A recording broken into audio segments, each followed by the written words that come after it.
Our special guest today is Professor Laura Salisbury. Good afternoon, Professor Salisbury. And good morning and good evening to everyone attending this discussion from different parts of the world. It's time to formally introduce Professor Salisbury. Laura Salisbury is Professor of Modern Literature and Medical Humanities at the University of Exeter. She has published widely in modernist studies, particularly on the work of Samuel Beckett. You can check out Samuel Beckett, Laughing Matters, Comic Timing, brilliant book, absolutely. And on the relationship between modernism and neurological conceptions of language. You can also see Neurology and Modernity.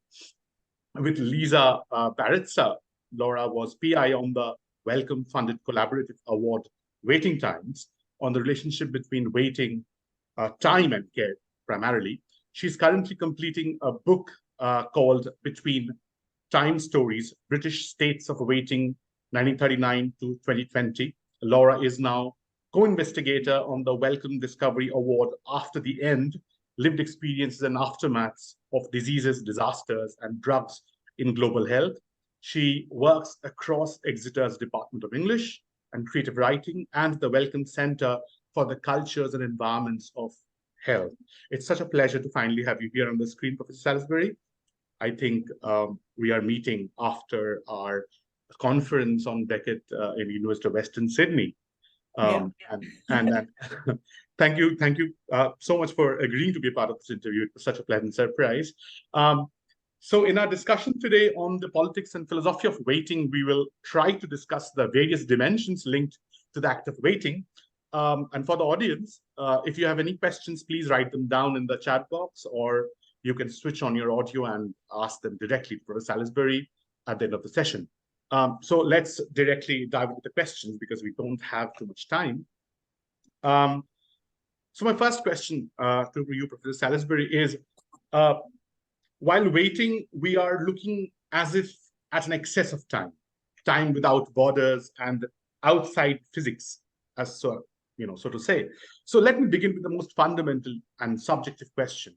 Why does time stretch or seem to stretch during the act of waiting? Thank you. And just to say thank you very much for inviting me here today. It's really a pleasure to be able to speak with you and also to speak with all the colleagues who are joining us from across the world. So, I mean, this is a very fundamental question, and I suppose we might think back to the great philosopher of time, Henri Bergson, and what he does with his famous account of waiting in 1907, where he talks about a very simple thing of waiting for sugar to dissolve in water. So what I think he's trying to do there is to detach the act of waiting from anything particularly important. You're not waiting for a lover to arrive, or for a baby, or your birthday, or something desperate to happen. It's something very boring. And the reason he does that is to try to get to that experience of just waiting in itself. And he says that what this waiting does is it produces a kind of time that doesn't feel like it flows in sync with our own subjective experience of duration. So that's why it suddenly kind of obtrudes as something strange, unusual, sticky, perhaps, something that doesn't flow with duration as far as Bergson is concerned. Because it refuses to align itself with our intentions, it sticks out. And we sort of feel as though we're seized by it. We're seized by time instead of feeling as though we're flowing through time. But at the same time, we can always choose whether to wait or not. Or usually, we can say, no, I'm not going to wait for the sugar to dissolve. I'm going to move away. And so in that sense, it's also something that isn't complete. It's not completely the case that we're totally captured by the time of waiting. So it inhabits this slightly in between space in terms of our intentionality, I think.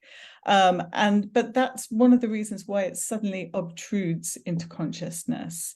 But I think one of the really important things about thinking about the philosophy of waiting, and of course we have Bergson talking about waiting, but we have Heidegger as well in the early part of the 20th century. Why do people suddenly turn to the question of waiting. And the great anthropologist Ghassan Haj, who's written a fantastic book on waiting, says that waiting is always historically placed. So I think we have to remember that there's something that's going on in modernity in the 19th century that sort of crystallizes in the 19th century, where people's experience of time starts to shift or to alter.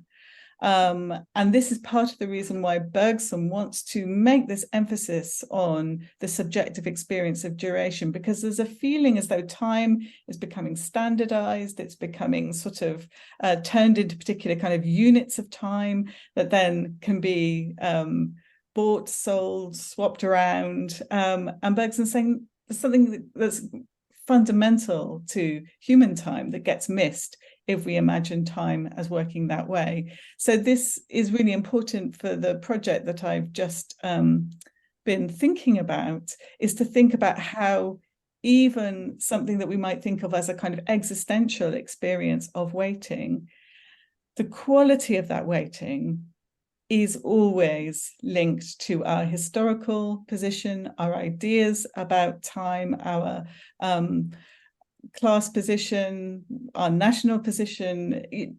Waiting is always emplaced in some way, as well as existing within a particular period of historical time.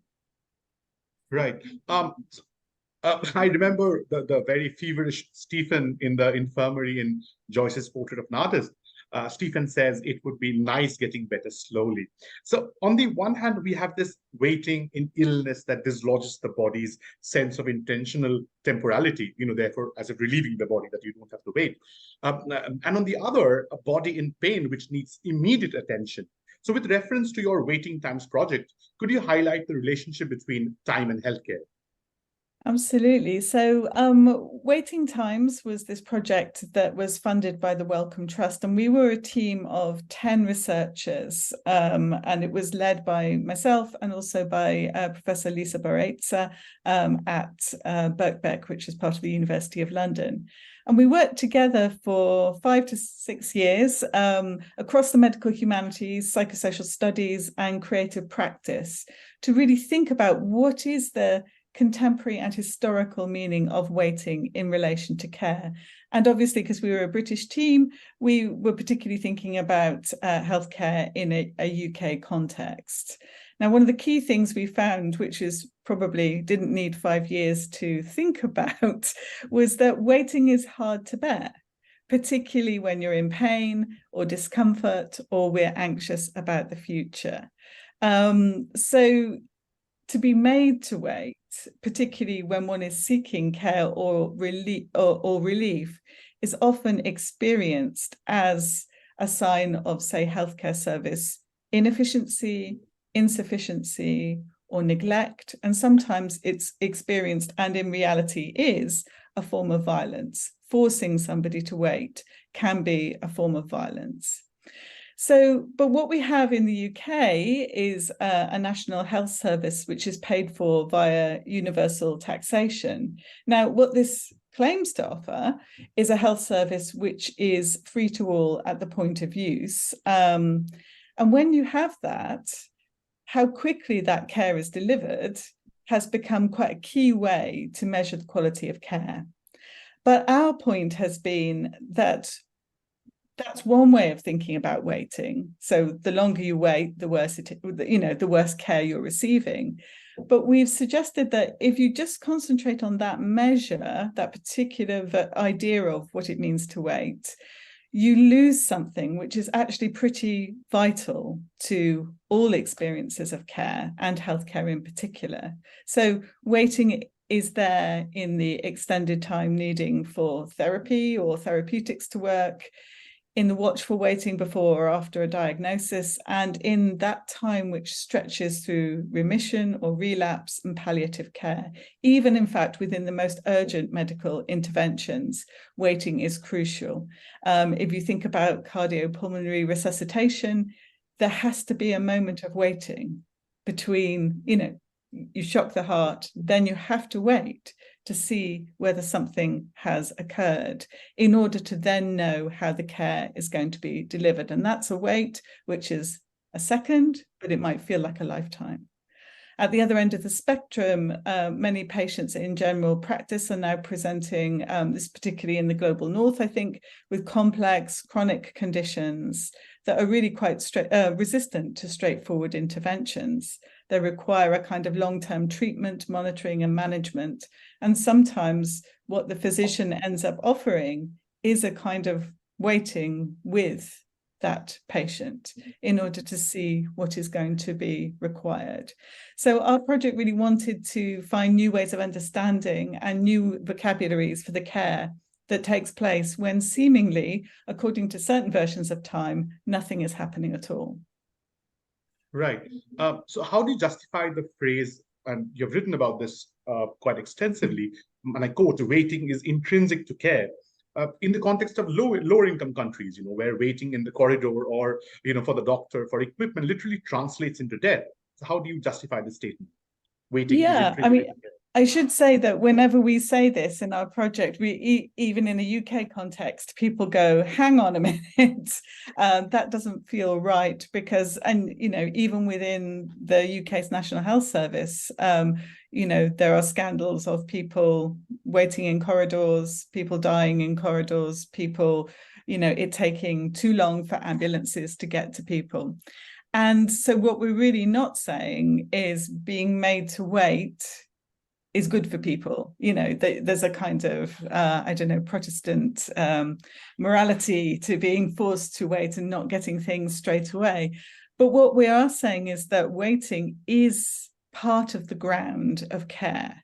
It's part of what it means to attend to the vulnerability of another, to understand that something is being asked for, without putting the person who is asking for care, without putting them ahead. We think about what it means to talk about looking after. Looking after means putting the other ahead, dropping behind in order to see what is needed. So with human bodies and human minds, waiting to know what is being asked for and how one might attend. And, to attend, again, is to wait, to pay attention. All these things are about the intrinsic qualities of being prepared to wait, to deliver the care that's required. Right. Again, in one of your articles, you mentioned the need of care for patients. So through care, we can create tender time in healthcare facilities. However, do you agree that there's a paradox in the fact that as healthcare professionals, you can't really relate to patients on an emotional level? So I don't know. Are you suggesting that detached kindness is a thing in itself? So I'm not sure I fully understand what you're asking here. So do tell me if I'm getting this wrong. Do you mean that in order to provide care, you can't be sort of fully identified with the person who is asking for care? So you can't be so taken over by somebody else's distress that you're not in a position to deliver care? Is that what you're saying? Primarily, yes. So I think that's right. And in a way, the temporality of the relation between somebody who's asking for care at a given moment and somebody who is being asked to deliver care, it is that delay. It's the fact that the two times are not quite synced together that enables something of care to be delivered. Because if there were just this absolute identification, then the person who is being asked to deliver care couldn't listen to what is being asked for by the other. So I think that there's certainly, for example, within UK general practice, there is a sense often that that's part of one of the only parts of the UK Health Service, by the way, that has a completely open door or almost completely open door policy. So you can't, apart from accident and emergency care, but people go and see their general practitioner in the UK, and they are able to just sort of go and talk I mean, the doctor might not like it, but the doctor will say, what's troubling you? And their job is to listen, and the capacity to be of use to the patient, the capacity to listen, to understand, to hear what's being asked for or needed. There does have to be a kind of delay and a non-merging in that, and an expression or an understanding of the difference between self and other, to put it in very sort of broad ontological terms. Does that make sense? Yes, yes, it does. Absolutely. So at this point in history where time is concrete and linked entirely to production, do you think waiting as performance introduces a kind of malleability into the capitalist machinery? So I'm also referring to, simple things like sitting and waiting for a bird, for rain, or watching a gardener, or just doing nothing. I suppose I think that I don't think I completely agree that time is entirely linked to production, because as you suggest, there are these other kinds of moments that produce a sort of variegated temporal landscape. I think care time is very interesting in this regard, because feminist scholarship has shown us that the labor of social reproduction, for example, of taking care of children or of elders or of sustaining the world. And if we think of Joan Tronto's famous definition of care as everything that we do to maintain, continue, and repair our world so that we might live in it as well as possible, if that's what care is, it doesn't fit straightforwardly into a kind of capitalist framework of profit, for example. What is the profit of? I mean, there are plenty of people who do make profit out of care, but in order to deliver care, there must always be something that is in excess of what one is being paid to do, even if one is being paid to care. But I think it's precisely this complexity of where care sits in relation to a capitalist framework that means that care work is very frequently, the basic feminist point that care work is devalued. Care work is very frequently borne by women, and very frequently in the global north by women of colour. Because it is labor that is not easily or not fully recognized within the capitalist landscape. So I think that's one part of it. We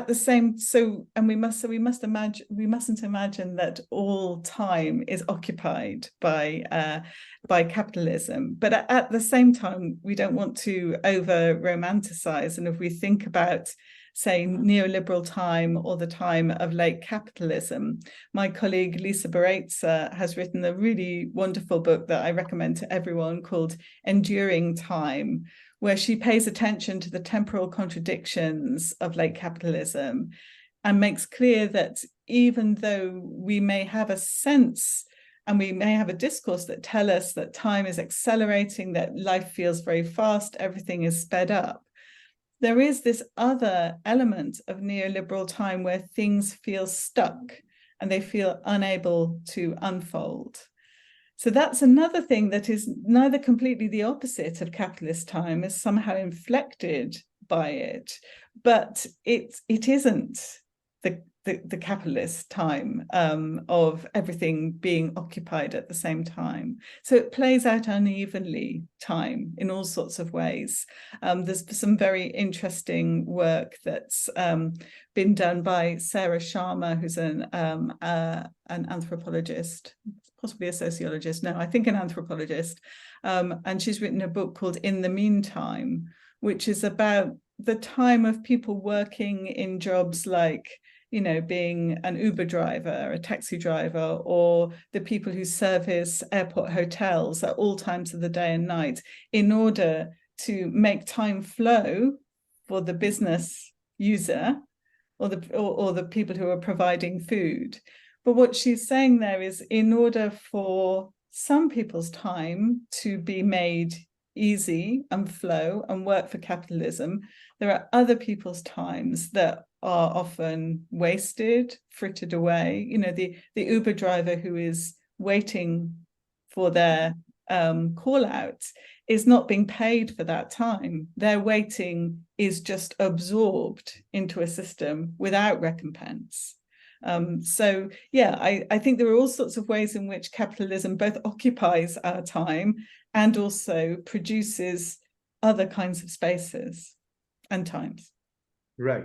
In one of your pieces, you write about various kinds of waiting. So from chronocracy to the experience of waiting for the colonized and the powerless. So in our technological algorithmic times, according to you, what kind of waiting are we experiencing now? I think that's, again, it's very, waiting is always historically and sociopolitically emplaced in various ways. So there are lots of different kinds of waiting going on at the moment. There are people waiting for bombs to drop. There are people waiting to see whether their refugee status is going to be accepted. People waiting for employment, people waiting within employment, people waiting for freedom. And as I was saying earlier, in the global north, there is this sort of common idea that we somehow live in a society of immediacy, but actually that isn't lots of people's experience. People's time is valued differently, and there are plenty who wait. And I think the pandemic showed us very clearly the different the different sort of relations of waiting that might go on at the same time. So while some people were locked down and asked to wait at home, in the UK, we were, it was wait at home, flatten the curve of infections. This is what people were told. There were lots of other people who were forced into work at that, key workers, as they were called in the UK, people who weren't allowed to wait, weren't allowed to stay back, had to go forward in order to enable another kind of waiting. So, and I think this is, so although waiting plays out differentially and differently, I think we might say that I'm always quite tentative about universals, but if we want to think about, what is the time of waiting that we are in, if we're trying to think globally, we might think that the idea of waiting in relation to a progressive future, a future into which one might step, that seems to be being withdrawn at a kind of global level. So you might say that this is the case in relation to the global climate crisis, although yet again, these things don't play out evenly. There's lots of ways in which people, say in the UK or the US, might talk about climate crisis as something that it will happen in the future.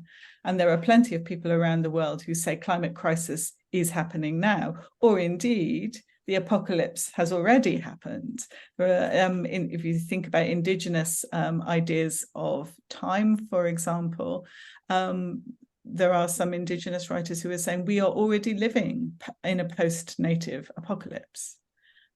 So where one sits in relation to waiting and in relation to the future, I think, is a complex question. But there is this sense, I think, at a global level, that the idea of the future is something we can just kind of progressively move into, no longer quite seems to hold. Right. So your study of depression and melancholia takes me back to the birth of psychoanalysis as a Marxist tool. However, the current workplace counselors and their therapy sessions are inclined primarily towards fixing as a time conduct and time organization of employees. How are we to make sense of this politicization of care or mental illnesses? Simultaneously, would you say that depression is essentially caused by turbulences in lived socioeconomic relations? And I'm trying to borrow a little bit from Anne Parker, who is entirely looking at psychoanalysis from a Marxist point of view. Yeah, I think it is a very good question, and certainly I think we have a lot of evidence now that a condition like depression, although there is there are certain biological, neurological elements which certainly contribute to people's experience of depression, that it is again always socio-economically in place. People's experience of depression is socially produced in that sense, alongside whatever biological tendencies or susceptibilities a particular individual might have. In terms of psychoanalysis, there are certainly lots of different versions of it.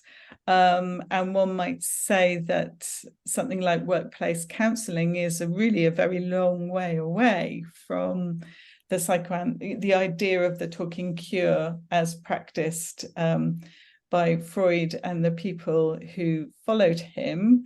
I think there's a good argument to say, as again Sarah Sharma does in her book In the Meantime, that the ways in which certain societies in the global north are interested in providing, companies are interested in providing yoga or Buddhist mindfulness meditation to produce more productive workers as a way of avoiding burnout and a way of avoiding the kind of distress and refusal, the kind of embodied refusals that get thrown up. I think that is a long way away from psychoanalysis in its more radical possibility. And certainly my colleagues who've been working psychoanalytically on the Waiting Times project, they are primarily Lisa Baraitser, who is a psychoanalyst, Raluca Soriano, also an analyst, and Jocelyn Catty, who's a psychoanalytic psychotherapist. They are interested in the way in which psychoanalysis is a kind of chronic cure for a chronic condition. So psychoanalysis has a theory of time and interminability within its practice, and emphasizes very clearly the idea that of what it means to wait together. The analyst and the analysand waiting together to see what emerges, waiting together within the transference.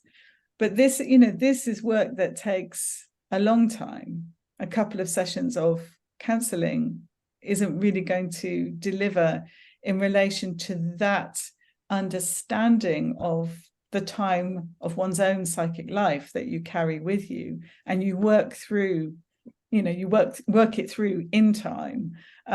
So yes, I think it's important to understand the kind of differences between psychoanalysis in that sense and the ways in which counselling might be used within a workplace context. And I just wanted to draw people's attention to my colleague on Waiting Times, Raluca Soriano, has gone on to a new project about free psychoanalytic clinics around the world and the history of them over the 20th and into the 21st century, because she's doing this amazing work on the way free psychoanalytic clinics put money, time, and suffering into very new kinds of relations that are really not completely outside of, but certainly interrupting particular capitalist economies of time and work and indeed suffering. Right. So you suggest that psychoanalytic temporal practices focus not on waiting for, but waiting with, what you just referred right now also. So through the pathways of time and care. What I want to know is, can psychoanalysis conceive of an objectless waiting? We always wait for something, right? So it is always oriented towards a direction. So my question is, can waiting occur in the absence of any such external or internal category? I think that waiting is fundamentally a sort of relational phenomenon. It is always working in relation to something.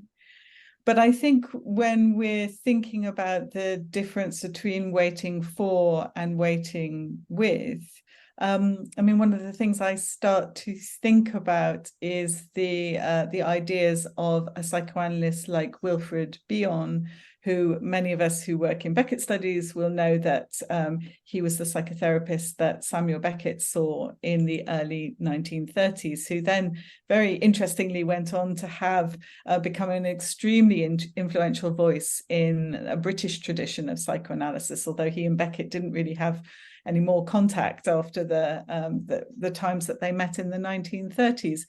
But it's very interesting to us Beckett scholars, and Angela Morjani, who's here, has also written about this, which is about how Bion too comes to start to think about waiting, for example, in his later work. So Bion became particularly interested in what he takes a term from John Keats, the poet, and talks about negative capability.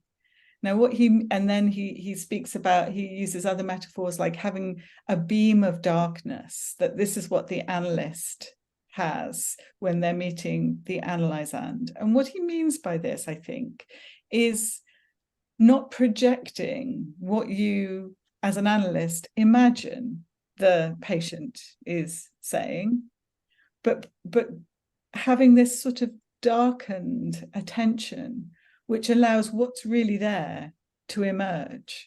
But that can only really happen through a kind of waiting. So in Bion's terms, he says, excuse me, he says that you shouldn't come to a session as an analyst with either memories of previous sessions or a desire for something in particular to happen, for an interpretation to come, or for the patient to say something in particular. You must be prepared to wait in the darkness to see what is there and to see it emerge. And it's in attending to that, in stretch, so attendre, to stretch towards, and stretching towards and paying attention in this opened out and expanded way. That is how the psychoanalytic work might get done. And I'm not sure that that's exactly objectless waiting, but it's sort of in that territory, I think. Right. So here I'm trying to comprehend Minkowski's understanding of waiting as nameless dread of what cannot be seized. I quote, do you suppose that since waiting usually entails doing nothing or something inconsequential in that empty time, it is, in fact, full of anxiety and efforts are continuously undertaken to cancel it out with the help of surplus activity, what to do while waiting? Okay, let me clean the table, for example. So what I also have in mind is the rise in the number of domestic abuse cases, violence towards children, and suicides when suddenly faced with this excess time during the pandemic. Yeah, well, it's probably worth contextualizing Eugene Minkowski a bit, because it's a slightly obscure figure, I guess, for most listeners, I would have thought. So he was a phenomenological psychiatrist from the early part of the 20th century, highly influenced by Bergson, and also deeply affected by the experience of being in the First World War. And I think when we read about his ideas of dread and waiting, we have to think about those combat experiences, which again, and in fact, Wilfred Bion as well, was a tank commander in the First World War and writes very movingly about both the difficulties of waiting, and I think they highly influenced his thinking on how we might use time when he later became an analyst. But so to think about the nameless dread of what can't be seized, there is what Minkowski is talking about here is anxiety. and feeling as though you have the future rushing in on you. And he has this incredible metaphor where he uses the metaphor of the Titanic actually, and there's this huge iceberg, and you're on the prow of the ship and the iceberg is coming towards you, and there's nothing you can do. All you can do is wait to be obliterated and overwhelmed. And the importance of Minkowski's work, I think, is that he suggests that pretty much every mental illness is caused by a disturbance of our relation to lived time. So where I was talking about Bergson earlier and the idea of being able to feel like one is in the flow of time, Minkowski says for people who are anxious, it feels like time's rushing towards them, like they're going to be overwhelmed any minute. In depression, you've got almost the opposite problem. It feels as though time has stopped and you can't step into the future. It's just a kind of endless repetition of not getting anywhere. So I think these are experiences that lots of us felt during the pandemic in various different ways, both that experience of anxious dread, not knowing what the future is going to hold, but also the idea of especially those who are locked down, just the same old day after day. When is anything ever going to change? But I suppose during the pandemic, I thought quite a lot about Wilfred Bion, and he has this rather extraordinary idea around thinking, psychoanalytic thinking, or real, I suppose we might call it kind of real thinking. And he says, well, why we have thinking is to deal with thoughts, which is a rather kind of counterintuitive thing to say. But what he means by thoughts are just these kind of ideas that pop into our head, or that we need a way of holding those or digesting them in order not simply to act on them impulsively. So this is why Bion says that thinking develops over time in people as a way of dealing with these thoughts, which are kind of impulses to action. And I think when you talk about the rise in violence over the pandemic, or suicides, people suddenly faced with an excess of time, those kinds of acts are often linked to a breakdown in the capacity to think at a particular moment, and the capacity to endure one's own thinking, as opposed to trying to evacuate thoughts by acting. So that's one of the things that Bion talks about, that, that action can be a substitute for thinking. We act so we don't have to think. We don't have to bear the difficulty of holding and absorbing our own thoughts. So I don't know if that's helpful. Right. So during the pandemic, especially, I feel that there were predominantly three kinds of time. So the time waiting for the pandemic to end, the threat of the sudden and end of time, by way of one's death or the death of others, and the surplus time we were handed over due to the nationwide lockdown. So how do you feel we really negotiated with these three very different species of time? Yeah, I mean, I think we certainly had waiting with a kind of expectation and hope.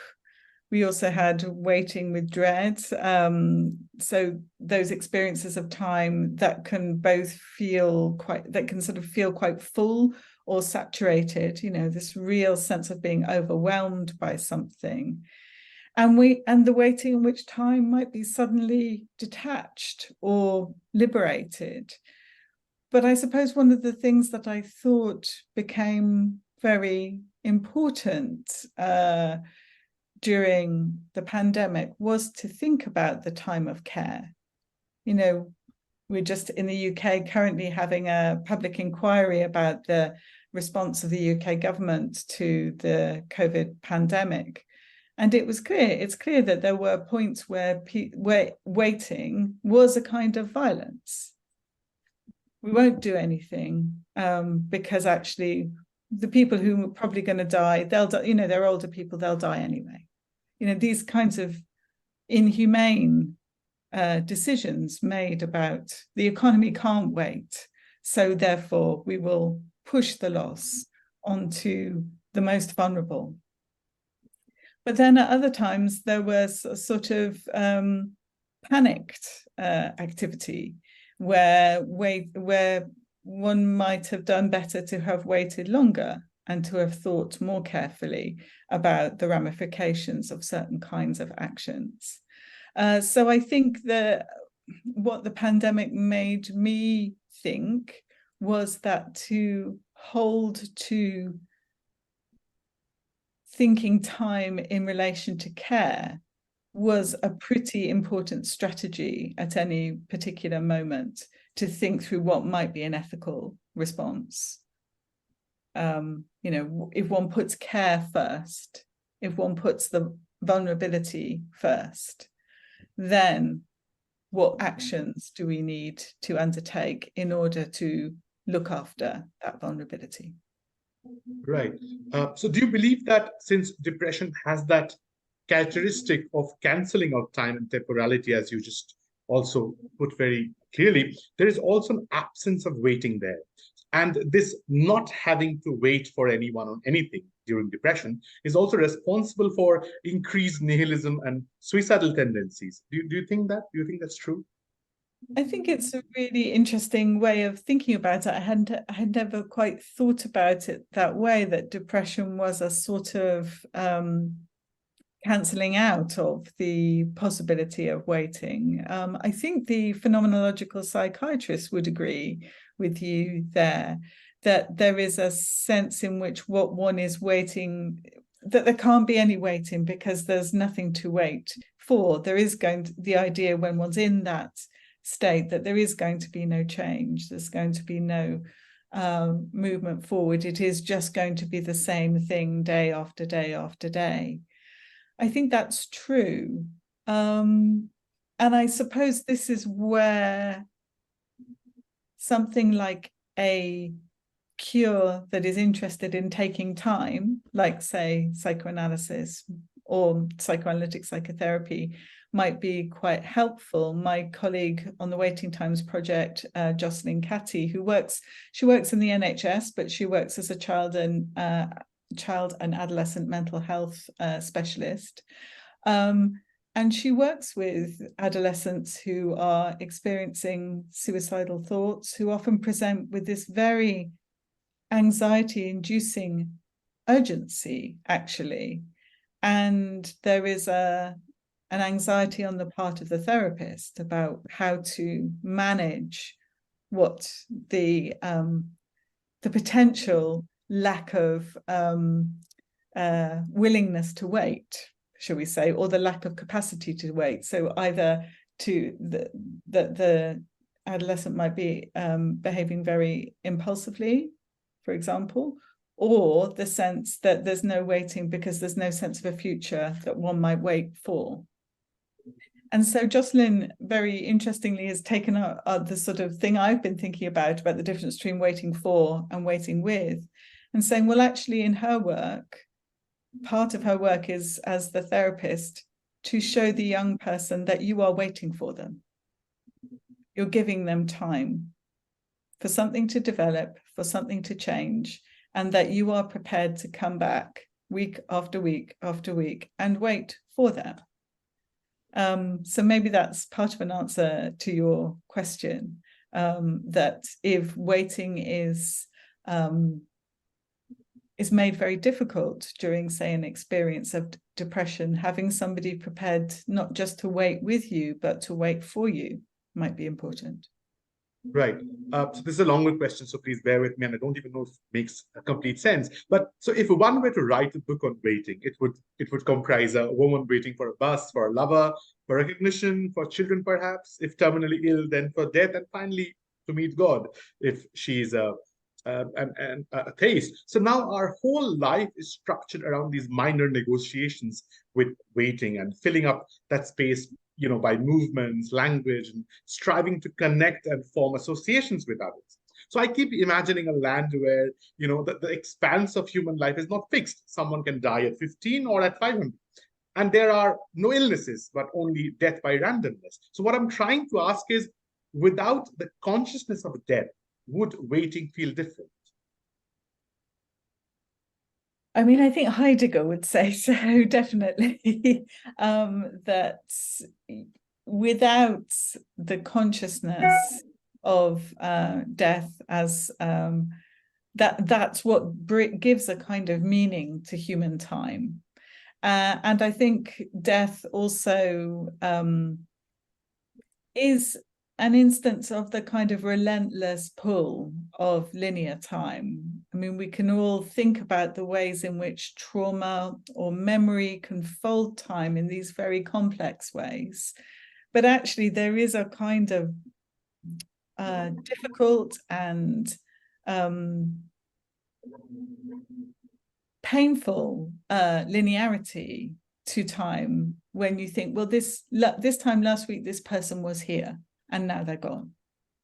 There's something very brutal, a brutal linearity about that. So I think if we didn't have that and a consciousness of that, then I think our experience of time would indeed be very different.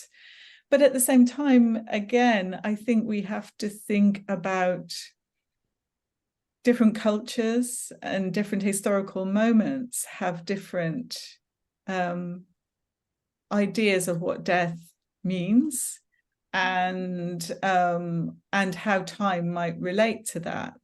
So, for example, you know, the writers who have thought about the kind of history of time, someone like Reinhard Koselleck, for example, speaks very interestingly about how, for example, medieval versions of Christian medieval versions of time are bound by a sort of eschatological way of viewing the world, where, you know, the second coming might happen at any moment. You might have the apocalypse where people would be judged, you would have doomsday, and that would bring an end to human time. So waiting in relation to that produces time that is both heavy and sort of saturated, and there's a sense of a potential imminence of the end of time.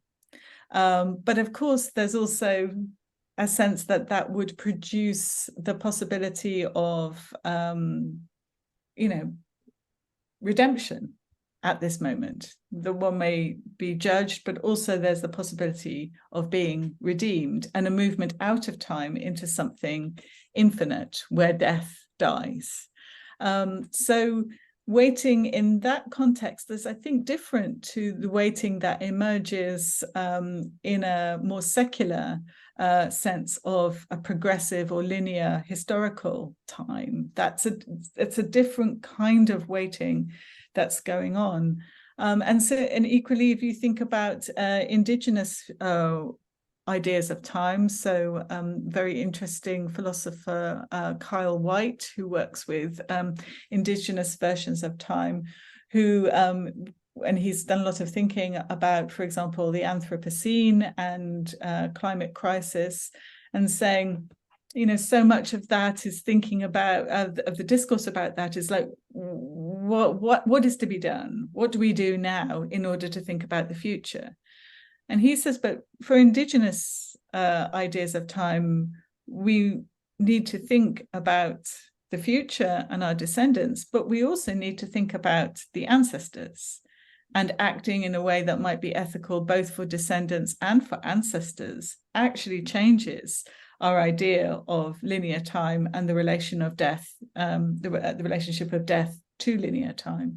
So I think, yeah, as ever, waiting has a context that we need to think about, even with something as ontological as death. Right. So is there a need to not just ontologize time, but also to corporalize it?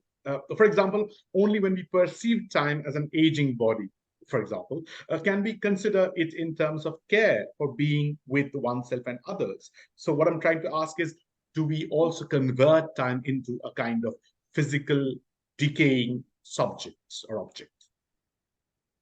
I mean, I think that would be one way of thinking about it. But if we also think about time and care in terms of vulnerability, it isn't just the aging body that is vulnerable. You know, one of the kind of primary sort of models of absolute vulnerability or figures of absolute vulnerability is the infant, you know, who this is not an aging body, but a brand new body, but it's absolutely dependent. So I think certainly there is a sense of the way in which aging interferes with a kind of absolute sovereign independent self that intentionally moving around the world. But we might say that I mean, and disability studies scholars have sort of said that's the kind of weird view. Actually, the more usual view is to understand that we are always already dependent. We are embodied beings. We can't exist without a world that is outside of ourselves, that provides for us in various kinds of ways. So I think it's interesting to keep in mind the idea of the aging body isn't a sort of fall from the normal, shall we say, position of the human. The human is always already vulnerable, always already dependent, and human time is made through relation, including relations to others and relations where demands for care emerge. Right. I hope that answers your question. Right. So my last question, like faithful Beckettians, let's end with dear old Sam. So I'm really interested to know about your idea of deepening, intensifying time in Beckett, what you have called anachronistic grey time. And I want to understand this kind of grey time of waiting in the light of our current geological crisis or the Anthropocene. Mm-hmm. Well, yeah, that is a big question to end on. And I suppose one of the things, as you know, I've been interested in Beckett for a very long time and interested in Beckett's time for a long time. And I started to try and think about Beckett's grey aesthetic and whether there was a way of thinking that in relation to time and his kind of suspended, impeded time, the time of waiting, basically, that we have in Beckett's work. And what would grey time look like is what I started to think about. And I thought that actually Beckett gives us a very good model for understanding this. Because if we think about the thing with grey is that it is a sort of so it has no color to it. So there's no opposite to grey on, say, a color wheel. Grey is just different kinds of intensity of white or black, of light and dark. Now, what Beckett himself says about this is that you never have complete light in his works, you never have absolute certainty, and you never have complete black or absolute negation as well. What you have is, he says, you have a perhaps, you know, certain configurations of intensity here, certain greys here, slightly more intense here, slightly less intense there. And I started to think about this as a particular form of temporality, and that actually speaks quite interestingly to our current times, these sort of neoliberal times, or the times when one feels that there isn't a future into which one might step, that I was talking about earlier. Because it's clear, if we look around the world, or even if we look in the city of Exeter, where I am now, people's experiences are extremely different. We can't say that this is a time of absolute indifference or where everybody's experiencing things in the same way, but there are different levels of intensity within what is necessarily a kind of grayscale environment, where there isn't a sense that one can. I'm just thinking Rebecca Comey writes very interestingly about Hegel's idea of grey on grey, who for Hegel says philosophy paints grey on grey. And she says, well, she was the one who makes the point about there's no dialectical opposite to grey, but she also says why that is interesting if we think about time, is that there's no sense of a kind of dialectical progression. Grey sort of withholds itself from that view of history or that view of temporality. And so I started to think that actually maybe Beckett's ideas around grey might potentially be quite important for us, even as we think about something as important as the climate crisis, where everybody, or almost everybody, says, we need to act now. We can't wait. What are we waiting for? And my colleague Lisa Baraitser has written this really brilliant article, I think, about the figure of Greta Thunberg, and who's the Swedish climate activist. And Thunberg says, she says, there are no grey areas when it comes to survival. Either we go on or as a civilization, or we don't. And you can see what she's saying there. You know, it makes a lot of sense in a lot of ways.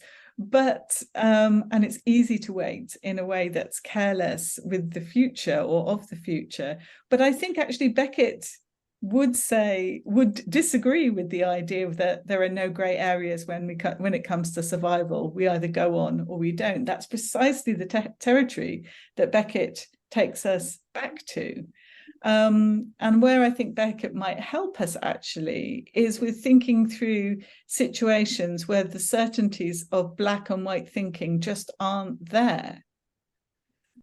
What Beckett asks us to do in these moments is to hold back, to delay, and to, in a way that might enable something else to kind of come into view.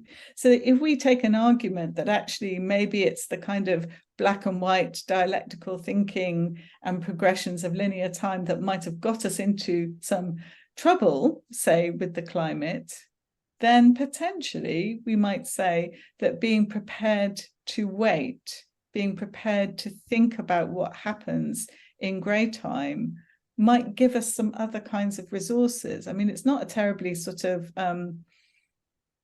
progressive, I suppose, vision that I'm suggesting here. It's not that Beckett's going to tell us how to fight climate catastrophe, but I think Beckett might say, if one is to hold back from action and to think about what it means to live on in the time of catastrophe, we might find more just or more just ways of going on, or ways of going on that take more care, potentially. I mean, of course, Beckett's work's also full of violence, full of difficulty, full of moments of extremity and intensity as well. This is why I think the idea of grey time is interesting, because it's not that Beckett's work is all about inaction and boredom. You know, there are these moments where things happen, but it's about a sort of refusal to just go along with a particular kind of progressive time, I suppose, and to ask other kinds of questions. So what I've been thinking of is, you know, sort of, well, what if we try and bracket off for a moment these urgencies in linear time, what remains? Well, what Beckett's work takes us back to all the time is what remains is a suffering body and a suffering mind. And how do we take care in relation to that experience of waiting and suffering? And of course, patience, you know, it comes from pati, to suffer, to endure. So if we're thinking a bit again back to healthcare, to be a patient is to be the one who suffers. But there may also be something about enduring our conditions, I guess, and thinking about how one might produce justice through and while enduring, that might just open up something that is a bit different to the ideas of action, say, in relation to climate change. But as I say, this is not a very, I don't think anyone's going to make a political campaign out of this. But I think it is potentially one of the lessons that Beckett has for our contemporary moment. Right. Okay, great. So the session is now open for questions. Does anyone want to switch on their audio and ask a question? There are a couple in, yes, Angela, yes. Let's begin with you, yes. Okay. Of course, I was thrilled by this talk, and especially when Laura started speaking about Beckett and beyond. And I was especially fascinated by that. Actually, I've written an article recently, which is called Entangled Minds, showing how Beckett and Bion evolved in similar ways. Even though they didn't meet again, their minds seem to have been entangled in the same kind of current problems. And this interested me very much because, you know, what you said about the grayness and the perhaps, and Bion's also not saying, now I'm going to come to a conclusion about this patient. I mean, it's quite fascinating. And of course, I'm interested in that particularly, but I thoroughly, really enjoyed all of the points you made during your talk, which will take a lot of thinking about, and that's what is important. Thank you. Thank you so much, Angela. And I'm really looking forward to reading your piece. Is it out yet, or is it? Yes, it's in the Bloomsbury Handbook to Literature and Psychoanalysis. Ah, brilliant. I will take a look. I think you're really right that, I mean, scholars have really tried to excuse that for others. We're going to get into some Beckett minutiae now, but it is really fascinating that, you know, scholars have really wondered about, you know, whether there was a kind of ongoing relationship between them, precisely because there are these patterns of echoing and a sort of sense of interest, of shared interests. And I would say, I think, particularly after Beckett's experience in the Second World War, he and Bion come to understand something about suffering and endurance and time that are very, I think there's something about them both going through experiences of war, which were not the same, of course. But I think actually in the 1930s, Beckett was a bit intimidated by Bion's war experience, a bit anxious about it, because it was a very big life difference between them. Right. But as you say, they do continue in this sense of, I mean, one of the things that Bion persistently sort of offers is the sense that thoughts are experienced like kind of bombs or artillery, or, you know, he talks about being under fire by the patient's thoughts, which they're sort of projecting out, and the need to be able to contain them and to hold them and to wait in time, and waiting as being a kind of container for something. And I think that's what Beckett produces in some ways in his plays, which is our sort of containers for time, for something to get played out. So yeah, I really agree with you, and I'm really looking forward to reading your piece. Thank you. Not at all. I just want to add very quickly something that will interest Asijit, and that is that in this article, I also say that both Beckett and Bion were interested in Buddhism. And so I just thought I would put that in because we are in a kind of Indian context right now. Yes, absolutely. Thank you so much. Waiting to read that article as well. Um, Orko wants to ask a question. Orko, will you switch on your audio maybe? Yes. Yeah. Hi, Laura, and hi, Asijit. It's great to see Angela there too. I don't think we've ever met in person, but we've had a lot of correspondence. Anyway, okay, so this might be a slightly tangled question if I ask it verbally, because I'm still thinking through it. That's why I tried writing it down in the chat box, but maybe I'll try and articulate the question. So I mean, it's a wonderful talk, and it opened up so many directions to think about waiting, time, care in the context of capitalism, production, but also maybe a sort of perhaps a respite from production, or sometimes a sort of falling out of the time of production, as it were.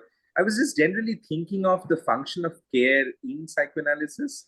And as you mentioned in one of your points about waiting in transference, as it were, I'm just wondering whether, I mean, that's the slight question part of it. The rest is more of a reflection, but I would really,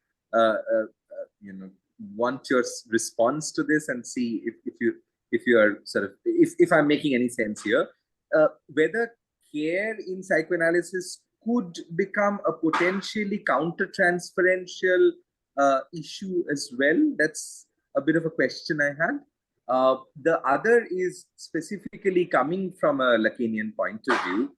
If we are to think of the question of care in psychoanalysis in the Lacanian orientation, I'm just sort of tentatively thinking of interpretation itself as care. And the way interpretation happens in the Lacanian clinic is precisely through time, by cutting into time. So in that sense, the cut that ends the session opens a sort of waiting for the next session. And it's that cut into the fabric of time that produces, perhaps, if we are to think of interpretation as care, it produces a certain kind of care. And what it perhaps draws out is this idea of care being temporal, but also care being a sort of interruption in at least the chronos of time. So I'm just wondering if you would agree, disagree, or have a reflection on it. Thank you. Yeah, I suppose there's something about the Lacanian use of the variable length of session that produces something kairotic in terms of, if we think about models of chronos as sort of ongoing time and kairos as the moment that suddenly can cut across linear time, but the idea of kairos as like the season or the moment, the right moment. And I suppose the traditions that have the standard length of session perhaps lean a little more into the idea of a sort of enduring the time, of going past the moment where the kairotic cut might come, but staying with that. And there is always the gap between sessions, which produces another kind of waiting time and affects the rhythm of the analysis in a particular way. But yeah, I think the emphasis on the cut or the kairotic within, I can see that also does a very particular kind of work.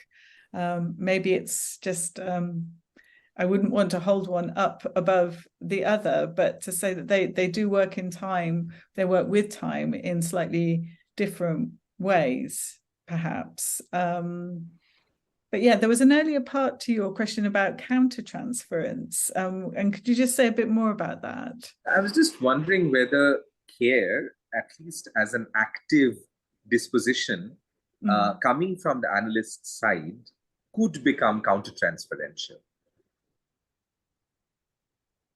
Yeah. You mean, so the countertransference, what the analyst countertransference is a countertransference. Yeah.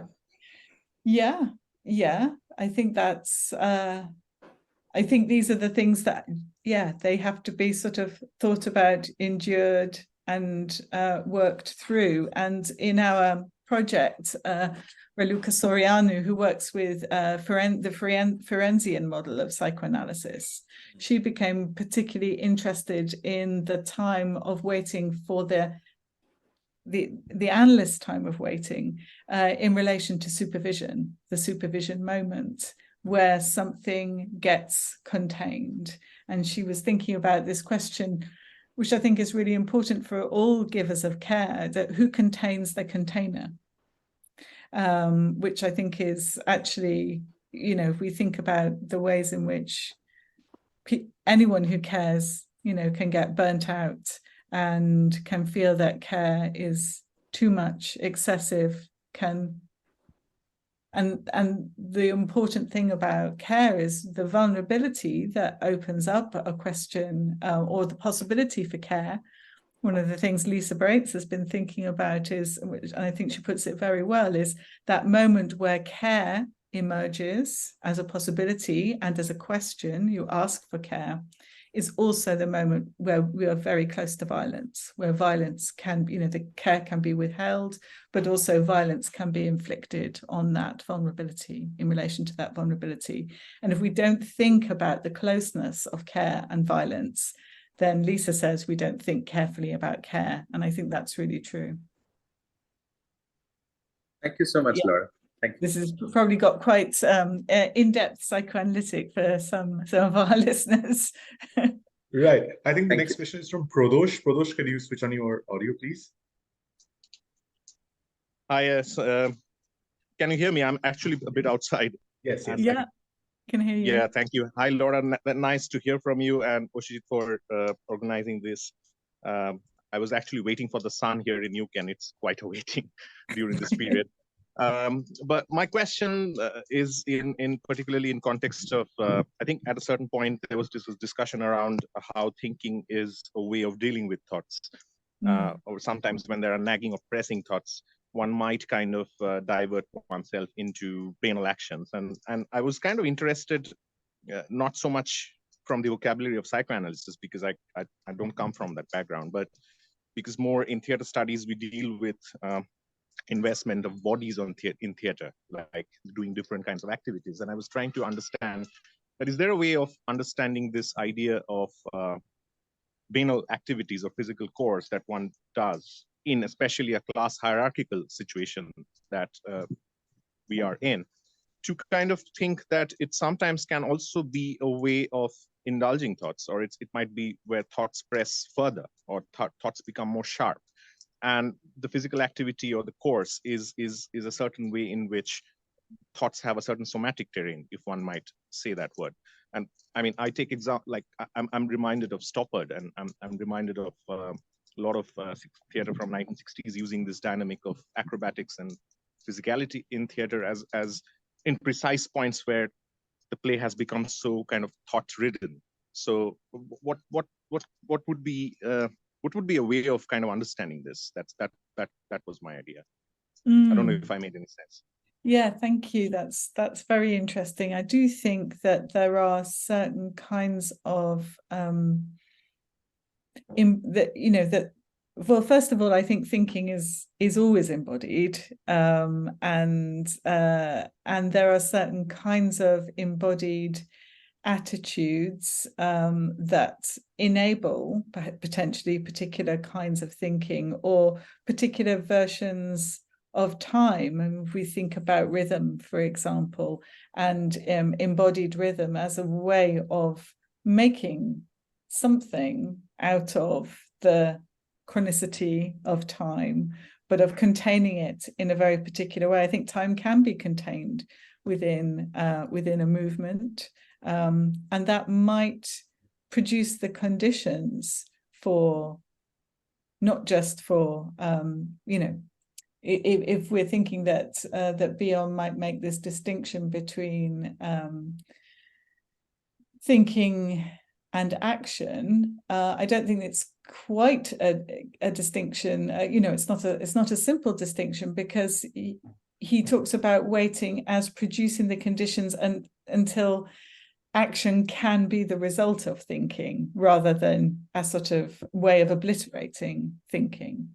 And if we were to think about embodiment and rhythm as a way of capturing or enabling a particular kind of thinking, then action and thinking don't sit as opposites. They come together to produce a sort of container that enables something. Does that help at all? Thank you very much. Yeah, that was very thought-provoking. Thank you. Right. So we have one last question from Payal. Payal, can you switch on your audio maybe and ask? Yes, I'm audible. Yes, you're audible. Yeah. Yes. Okay, so I was just asking and curious about the relationship between affect studies and temporal dimension of waiting. For instance, in case of caring for an other, how does waiting for anything or waiting with anything can affect the caregiving selves or the caregiver's navigation through the space between the self and the other? That is herself, that caregiver, and the cared for. Mm-hmm. Yes. So just to say again, how does the work? Sorry, can you just restate the question? And Sure. So I'm just asking, in case of caring for another, how does waiting, maybe for the reciprocation from the end of the cared for, that kind of waiting affect the caregiving selves or the caregiver's navigation through the space between the self and the other? You were talking about gray time, and just like that, gray can hold on itself, and it is neither black nor white. So I'm just trying to position the effect of waiting in the in-betweenness of self and the other, not like extreme two ends, but rather the in-between space between the self and the other. That is the cared for, right? Yes, I think it's easy to think about waiting as being something that one person does in relation to a situation, but I think perhaps what you're drawing our attention to is it is actually a space that's made between people. And I think this is one of the things we've been trying to think about on the project, as how does waiting actually create time, or create a time that people feel is one that can be, that has a kind of affective atmosphere that people feel they can inhabit. So one of my colleagues, Michael Flexer, did some work in a hospice in relation to the project for people for whom they often described, time was short for them. And what Michael did with these groups was he did storytelling workshops where people told stories about their life to others, and there was listening. So there was this relationship, both a kind of, and there was a kind of careful listening, I suppose. So care was delivered in terms of listening to a story.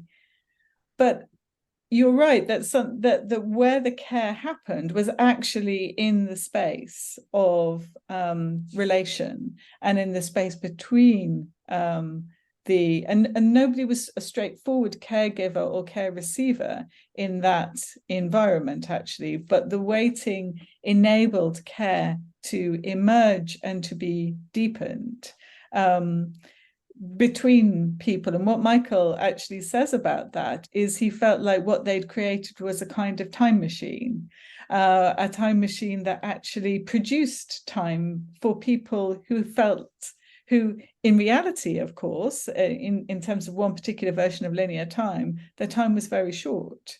But actually, it seemed to create time out of these conditions of scarcity by containing it between self and other in a very particular way. Right. For Salisbury, we have one last question. I think is really requested. So, Krishti, can you just switch on your audio and ask, please? Yeah. Are you there? Yes. Just a second. Okay.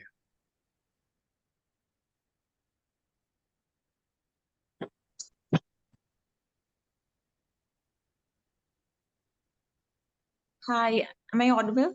You're audible, Yeah. yes. Yeah. Hi, that was really a great talk, and I actually had one question because I am working for quite some time in the red light area. I am talking to the sex workers over there. I'm working on their built space and their neighborhood and the community that they have built around themselves. And my question to you was that of care from the perspective of the researcher ethnographer, because precisely what I wanted to ask you is that when I'm going today also I went over there. When I'm talking to them, I'm walking over there and I'm listening to their life experiences. I'm caught between two things. There's a duality. One is I want what they want as a form of care, and another is I want more than that. I want what I want for them. So it's a very difficult situation from the part of the ethnographer, because on that note also, I wanted to ask you whether the very act of staying alive, staying put, and not covering the distance of, say, from point A to point B, as I have seen the women over there doing so, cutting across abuse every day and staying put in that one place. Is it also a form of self-care? Because when we go as outsiders, we always want more for them. We want them to, take that long leap from point A to point B, and there's motion. And that is the duality that I was talking about, whether we should acknowledge care as given as part of the community to the community them itself. I mean, the women are living, staying put. They're not caring for themselves as we would like them to care for themselves, but they're staying put. They're doing whatever they can to survive every day. Is that also a form of self-care, which is absolutely not the form of care that NGOs or that people from the outside are coming in, researchers would like them to cover? Because we always want them to move from point A to point B, and our terms of care is very class-ridden and also something that we want for them. So I just wanted to ask you whether, we can call the community's form of sustenance and surviving a form of self-care, which is very, very potent and at times, sometimes contradictory with that of the various NGOs or the CBOs or even researchers. Yes, I think it is a very important question. And I think certainly from what you say, I mean, in a way, it's impossible to know whether something, and this comes back to what I was trying to say before, to know is something an expression of care or is it an expression of violence? And there may not be much distance between those two things. But I think certainly that endurance in a particular part, in a particular place, and endurance through time may be an expression of care. It would be impossible to speak for the other in this respect, wouldn't it? But it might be interesting to find out and to do that work of bracketing off one's initial ideas about what constitutes care, one's initial ideas about where people should be going or getting to, and to think about where people are and what we might learn from their waiting in a particular place. What are they waiting for? That would be an interesting question to ask them. And the answers might be both diverse and quite complex, but presumably if we imagine we know what's good for other people without asking them, that might be an expression of violence.